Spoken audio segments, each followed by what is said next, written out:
Au Malawi, la tenue de l'élection présidentielle sanctionnée par la Cour constitutionnelle sera repoussée au-delà de la date limite du 3 juillet 2020 en raison de lacunes techniques selon un journal local, Nyassa Times.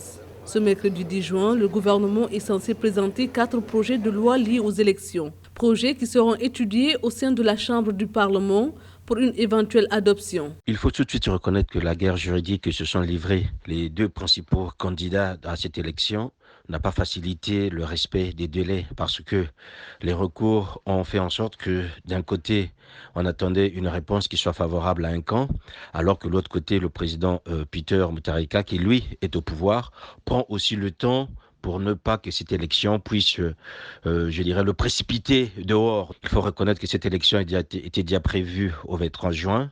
Aujourd'hui, elle va être tenue au 10 juillet. On n'est pas très sûr que dans ce délai, que les choses se sont faites dans les normes. Par ailleurs, l'organisation de cette nouvelle élection présidentielle nécessite de nouveaux fonds.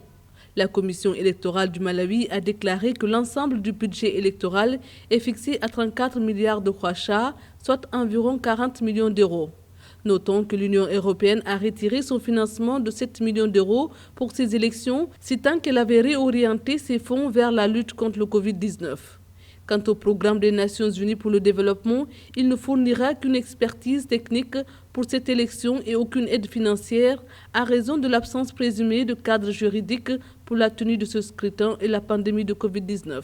L'UE et le PNUD ont jeté l'éponge, donc aujourd'hui le Malawi peut-être, à moins qu'il y ait un miracle, qu'il y ait un bailleur qui aujourd'hui accepte de pouvoir financer d'une manière assez conséquente cette élection.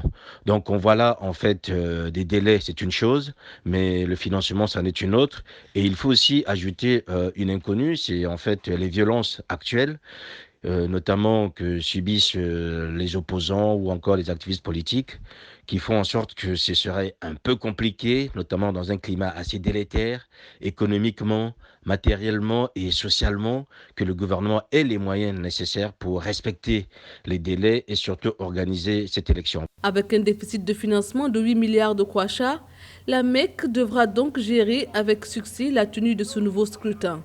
Tâche quasiment impossible selon les analystes pour qui le manque de ressources suffisantes entraînera de nombreux défis, y compris des irrégularités. Lors des élections tripartites de mai 2019, qui ont par la suite été annulées par la Cour suprême pour fraude, le gouvernement du Malawi avait dépensé environ 44 milliards de kwacha.